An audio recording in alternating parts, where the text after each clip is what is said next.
প্রচারে বেরিয়ে রিয়ালিটি শোয়ে সুযোগ পাইয়ে দেওয়ার কথা বলে ভোটারদের প্রভাবিত করার চেষ্টা করছেন হুগলি লোকসভা কেন্দ্রের তৃণমূল প্রার্থী রচনা বন্দ্যোপাধ্যায়। এই অভিযোগ করছেন বিজেপি প্রার্থী লকেট চট্টোপাধ্যায়। কি বলছেন তিনি দেখুন।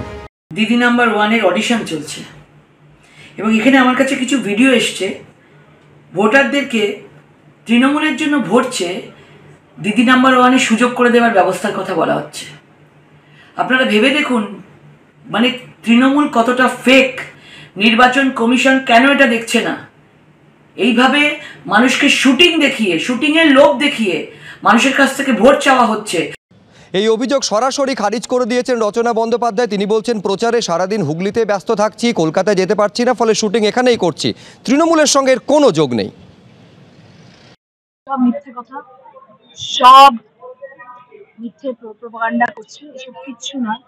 যেহেতু দিদি নাম্বার 1 আমার একটা 365 দিনের শো, আমি সারাদিন প্রচার করছি, আমি তারপর রাত্রে গিয়ে দিদি নাম্বার 1 এ শুটিং করছি, তাহলে আর নন টেলিকাস্ট হয়ে যাবে। এর মধ্যে তৃণমূলের কোনো সম্পর্ক নেই, এর মধ্যে কোনো রকম ভোট নিয়ে কোনো ব্যাপার নেই, কিচ্ছু নেই। সব বাজে কথা বলতে বারণ করুন। ভোট এসে গেছে, এখন আর এসব ফালতু কথা বলে নিজের ইমেজ ক্রিয়েট করার দরকার নেই। কলকাতা হাইকোর্টে দ্বারস্থ হয়েছেন বসিরহাট লোকসভা কেন্দ্রের বিজেপি প্রার্থী রেখা পাত্র। কোথায় কতগুলো মামলা তার বিরুদ্ধে রয়েছে তা জানতে চেয়ে আদালতে দ্বারস্থ হয়েছেন তিনি। পাশাপাশি রক্ষা কবচও চেয়েছেন তিনি। আদালতে দ্বারস্থ হয়েছেন পিয়ালি দাস, বিজেপি কর্মী পিয়ালি দাস গ্রেফতারির প্রতিবাদে হাইকোর্টে দ্বারস্থ তিনি হয়েছেন। পুলিশের এফআইআর খারিজেরও আবেদন করেছেন তিনি। গতকালই আপনারা জানেন, জামিন চাইতে গিয়ে জেলে যান বিজেপি কর্মী পিয়ালি। পুলিশের বিরুদ্ধে শেষ মুহূর্তে জামিন অযোগ্য ধারায় মামলা করার অভিযোগ।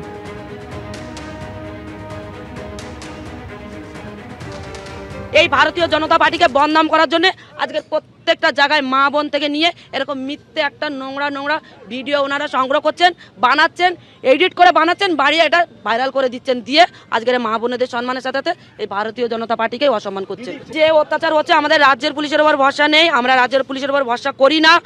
আমরা হাইকোর্টে এটা দেওয়া হয়েছে, আমরা শুনেছি যে হাইকোর্টে এটা আবেদন করা হয়েছে যে সিবিআই এর ওপরে, সিবিআই এর হাতে এই দায়িত্বটা দেওয়া হোক। সিবিআই এসে এদেরকে এই শেখ শাহজাহানের রিলেটিভ হোক আর এনার অনুগামী গুন্ডা বাহিনী হোক, এদেরকে খুব তাড়াতাড়ি অ্যারেস্ট করুক। আর এই সিরাজ ডাক্তার দাপিয়ে বেড়াচ্ছে, এর নামে তো অ্যারেস্ট ওয়ারেন্ট হয়েই আছে, তবে একে কেন অ্যারেস্ট করছে না? একে ইমিডিয়েটলি অ্যারেস্ট করুক, এটাই আমরা চাই। মানুষ তৃণমূলের সঙ্গে 2-4 জয় শ্রীরাম বললেই সব তৃণমূল হয়ে যাবে না। সংগঠন লাগে, একটা দল জিততে গেলে সংগঠন লাগে।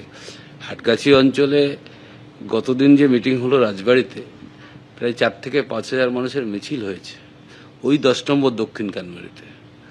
এবং ওরা মানে এর আগে যে ঘটনা ঘটলো গঙ্গাধর কয়ালের পরে, টোটাল মানুষ বিজেপির বিরুদ্ধে বলা শুরু করেছে।